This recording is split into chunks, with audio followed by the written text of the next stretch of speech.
Hey folks, Tony here, and today we're going to talk about something a little bit different. Still gaming related, just not video games. We're going to talk about tabletop gaming, specifically pen and paper and D&D. I wanted to share with you all my new DM experience over the last 3 going on 4 months now. I started DMing back in the beginning of January, actually running my very first own homemade one-shot for my birthday. Had some friends come over and was like, you know what? I just want to run a one-shot for you guys. I want to dive into this and see where it goes. And since then, I've now started running an actual campaign that is all written by myself with all of my own stuff, my own little timeline. And we've had 6 sessions.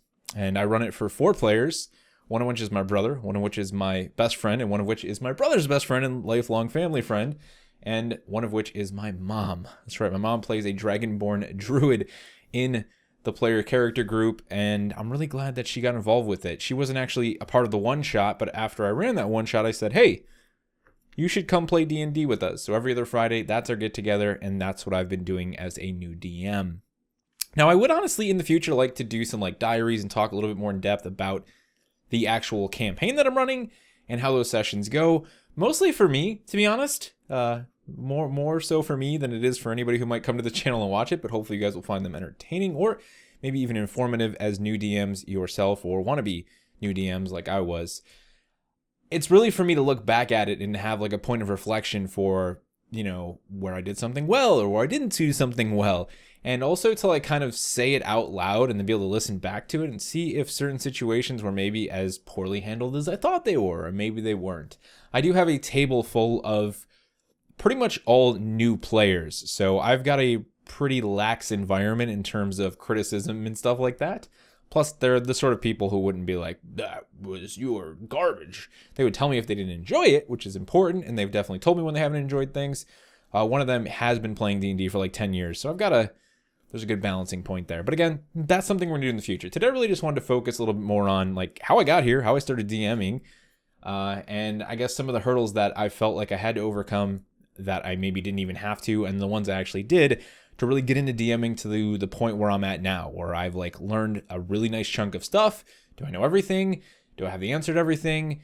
Do I have the creative tool set that I wish I had? No, still developing and learning those things, but definitely in a position where it's yeah, I can sit down and run a campaign and could run a module, and I feel like I could do a decent enough job with it. Now, going back way before D&D, before I even cared about running D&D, or even participating in D&D session, I used to run a little game called Arma 3. You might be like, what? How do you run Arma 3? That's like a military FPS. It is. It's a first-person military sim, if you will. And Arma 3 introduced a mode or a tool set called Zeus. Zeus is essentially game mastering for the virtual world of Arma 3. You can take the entire map and now multiple maps of Arma 3 and use them as sandboxes to create missions for your players. And you can have a lot of players. You can even go in and mess with the script. And, Arma 3 has a lot of modding, obviously, to add content and to mess with the AI and add scripting. But the basic tool set lets you spawn enemies, spawn vehicles, spawn objectives, build little locations. You can even build forward operating bases or outposts for the baddies. And then you can write little pathing for them. You can essentially use the pathing tool to create little routes for them. They can do patrols, and you can set up all these objectives for your team. You can have them infiltrate by sea wearing scuba gear at night to take down an enemy location and maybe retrieve some important codes for, some sort of a weapon of mass destruction somewhere or something like that. It was really fun, and I did it for 2 years with an online gaming community that I was a part of, and I loved it to death. And it was, I think, my first foray into doing something, game master-ish, just not in a pen and paper set. So I definitely have I've always had the interest in it, and I would say I have the flair for it, right? I've done a little bit of it. I'm good at making things up on the fly. And Zeus was actually really good at forcing you to do that because you could plan stuff out and you could use the Arma 3 mission editor to make missions, but using the mission editor was way more complex than Zeus actually was. And I was very bad at the mission editor, so I did just about everything in the moments before the team got there. I'd usually be like, okay, 30 minutes, you guys get in the room, I'm going to go set up your first objective. And while they were out doing that, I would be micromanaging, the next part of the quest or multiple things that they might go down for that mission. So it was a good experience for doing things on the fly. Pen and paper, While similar to that, obviously very different. I think the biggest hurdle for me when I first considered running D&D, my buddy had gotten me a copy of the 3.5e Collector's Edition Player Handbook. It's like really nice looking. It's actually on that shelf back there. This was when 4 was already out, but him and his group were running 3.5e. And, you know, he knew that I wanted to get into it, potentially play it, potentially run it. He got that for me, and I like read it vaguely, and just, I think a big part of it was me never being convinced I would have a group to run it for. So maybe like a year goes by, 5e comes out, might have been longer than that even, and I pick up a starter kit, 5e starter kit, and we run like a bit of Mines of Philandor or whatever it is. I went in like super blind, was just like, it was a last minute thing, wasn't prepared, and it was okay. I didn't have a great time. And again, I wasn't convinced that that group of, which was just the 3 of the people that we now play with, was going to like be something we could do regularly. And so, man, a long time goes by. I don't even remember when 5e launched. Maybe 3-4 years goes by.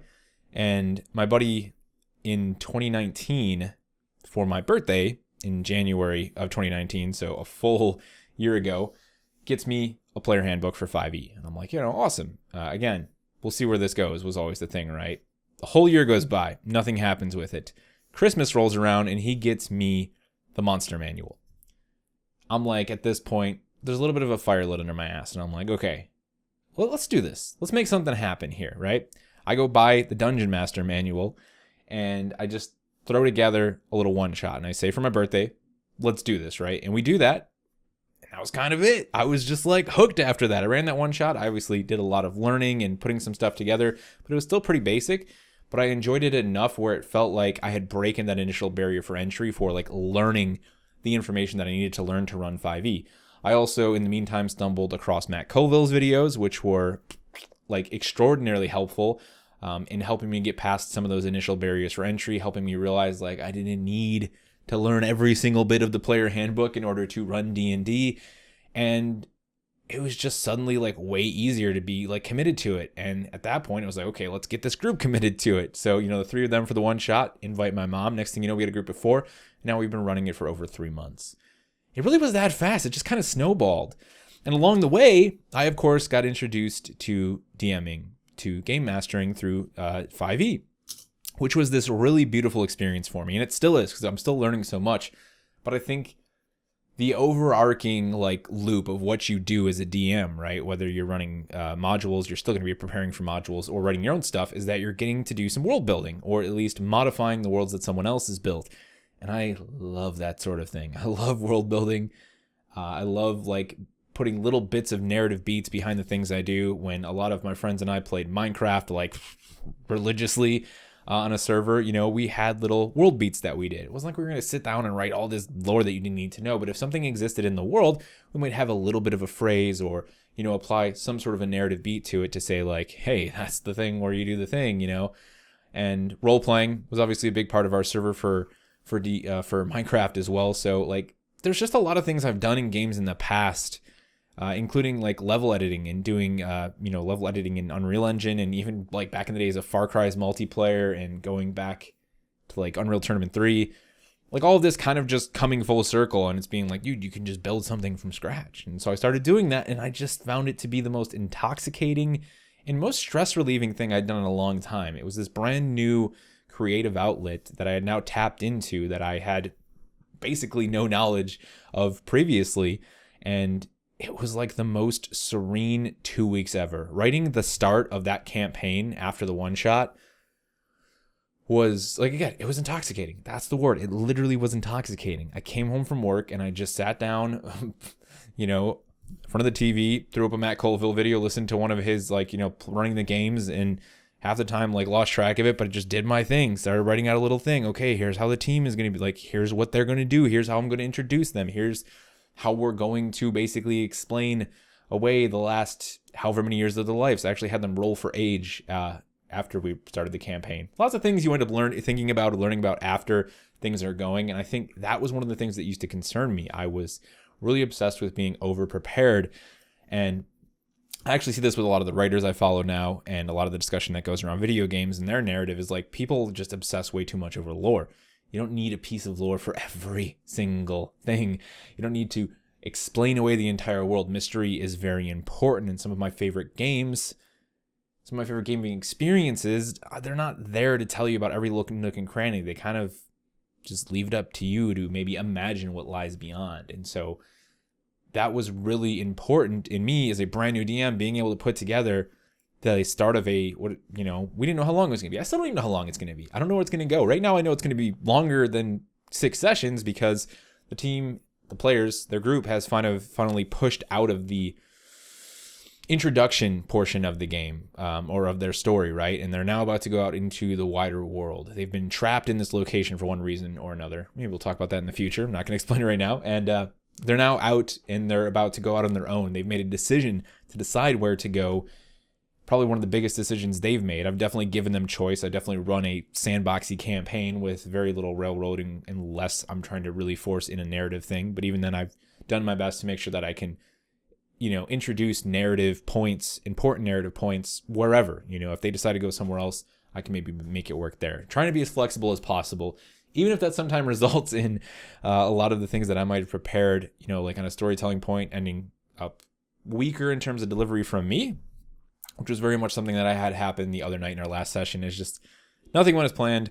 My OneNote had a bunch of issues, which is where I keep most of my notes for the story stuff, and I couldn't get it to come up, and I just was like, all right, I'll just do it off the top of my head. So a little personal disappointment there. But yeah, I think that's the biggest thing, right? I think when you pick up, like if you're looking to DM, you pick up that player handbook and you're going to say to yourself like, oh, there's so much in here. I was convinced that I needed to play the game more before I could DM. And I have not participated in one substantial DM session as a player. Well, okay, one, and it was very short actually. My buddy ran it for us a while back, and we had fun with it, but it was brief. Nothing like we run now, and now we're running anywhere from 2 to 4 hour sessions. Does it help a little bit to know what it's like from the player's perspective? Yes, but I've gotten to learn that as a DM by assisting the new players that are a part of my group, helping my mom. Just jump in, right? I guess that's what I would say. I wish I had told myself that 5 years ago, because I'd probably have been running DMD for the last 5 years. Maybe I wouldn't have. Maybe I would, but it has been a really special experience for me. Let's come full circle with that. And I want to talk a lot more about it in the future. That is very much the point of doing this video. It's just something that I want to share and something that I want to have on record for myself, because it means a lot to me as far as hobbies and, again, personal creative outlets go. This is fantastic. It's a wonderful thing. I want it to be a part of my life for the rest of my life, and I very much look forward to running things other than D&D. I actually picked up the Cyberpunk Red starter kit. I'm really excited for Red. It feels like I've just come into this fray at the perfect time, because I've always wanted to run Cyberpunk. I have the 2020 books actually, and quite a few of the additional literature, but it was always daunting because I didn't have a baseline. Now it's okay, I've DM'd. I kind of get the idea. I can go into other systems and they make a little bit more sense to me. So really excited to try out the Red starter kit, and very excited for Red to hopefully come out this June. We'll see what happens with Mike and the rest of the Pondsmith creative team there, him and his son. And that's going to do it for me, guys. I could keep rambling. This is totally going to be titled The Ramblings of a New DM. I would really love to hear from some of you folks, though, who may have started DMing in the past year. Your new DM experience is still relatively fresh in your mind. Why did you finally start? What was the catalyst for that start? Did you have a rough start and come back to it like I did? Did you just have a no start a bunch of times and then finally it clicked for you? Maybe it didn't click for you. Maybe you tried and you ran for a while and you just ended up being someone who plays rather than running. Why is that? I think being a DM is obviously going to be something that some people are interested in, some people just aren't interested in. Maybe some people will try it. Maybe some people do it for a long time and then be like, you know what, I just don't actually enjoy this as much as I just enjoy playing the game. So feel free to share some of your new DM thoughts down in the comment section below. And then just go out there and be awesome to one another. For no other reason than you should be awesome to one another. Thank you guys so much for watching, and I'll see you around.